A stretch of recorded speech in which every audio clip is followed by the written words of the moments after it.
Let me start with the controversial question about, or the issue about hopping.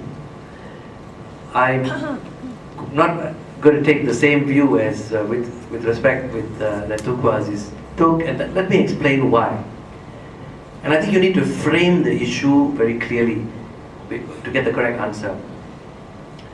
Is it wrong, let me frame it this way, is it wrong for an elected member, elected representative to cross party? Yes. Well, hold on, let me answer that. I want to frame your answer too. It depends on why he is crossing. And let me explain why. You will find this debate, for those of you interested, some of you may have heard of Tommy Thomas. Tommy Thomas is a fairly senior lawyer, well known in KL, constitutional lawyer. He's written on this subject. You'll find it in the internet. He wrote it in the context of whether an anti-hopping law was desirable.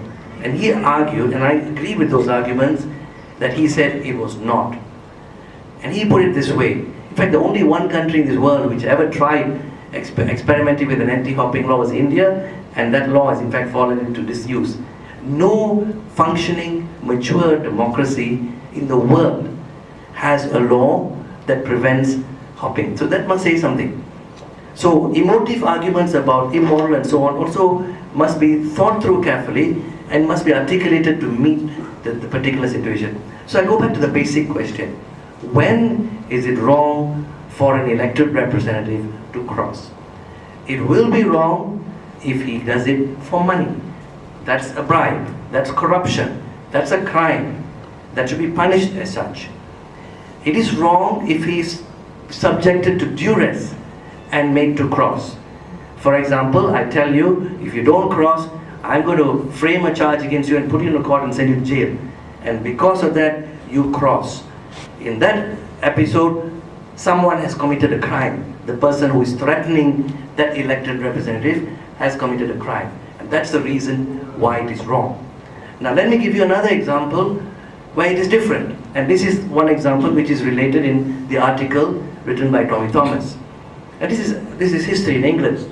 And this happened, I forget the name, I think, correct me if was it Powell, someone, a fairly well-known MP in England, who took a position on principle when there was the move to join, for UK to join the European community.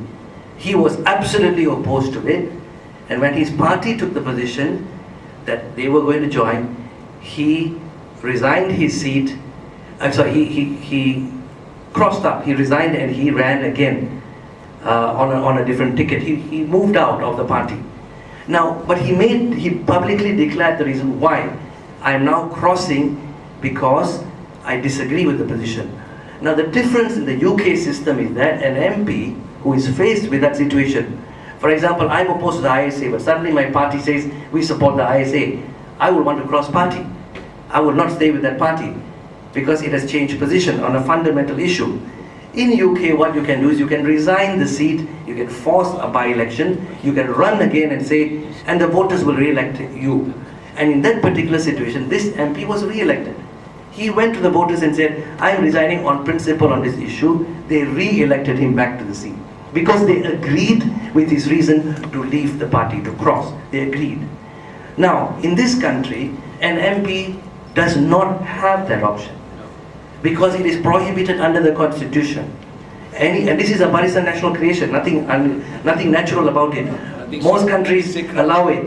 This country does not allow it.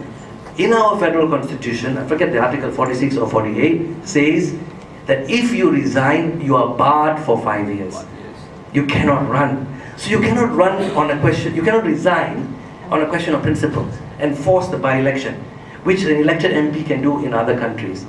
Which is why in mature democracies, go to the US, talk to Republicans, talk to Democrats, they do switch from time to time on questions of principle. That's the difference. So for me, the solution to the problem, the hopping problem, is sorted out by the voters. In other words, the MP, the elected representative who crosses for the wrong reason, or who is perceived to cross for the wrong reason, will be punished by the voters. They will punish him. He will either not run, which is common when you're bought or when you're threatened, you will not run. But if you chose the question of principle and you ran again, it is the voters who will decide whether you were right in the first place on that question of principle. If they agreed with you, they will re-elect you.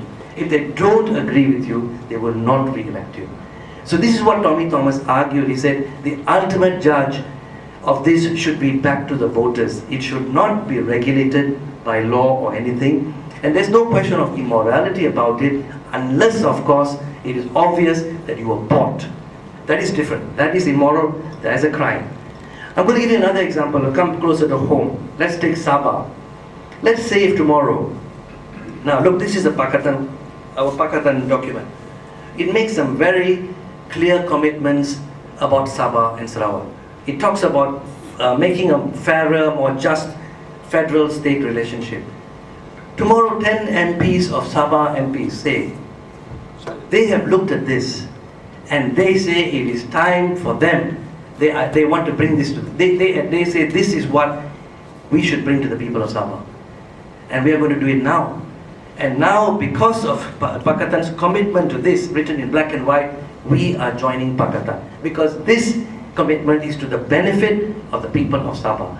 20% of all revenue and gas is something that should have been given years ago. Pakatan is delivering. I am now joining Pakatan. On that basis, they go out, they have a press conference, they announce it, and they cross. They join one of our parties. Is that immoral? No. I don't think it works like that. It doesn't. That's the way, for that reason. I'm not talking about being bought. I'm not talking about paying $1 million or $2 million. I'm not talking about threatening people, about sending them to the MACC or whatever. No. I'm talking about people who take a position and cross and say, this is why I'm joining. That is okay. Now, whether the voters will agree with that is a separate issue.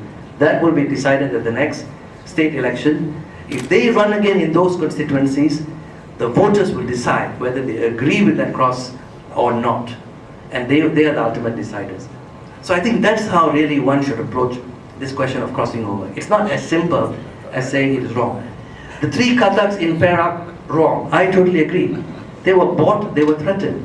That's immoral. Now, and our 2, people are saying there are 2 more coming in Penang. It's possible. And they may well have been bought. But they are not crossing, because you cannot identify a question of principle on which you are crossing. And when you cannot do that, the obvious inference is you were bought or you were threatened.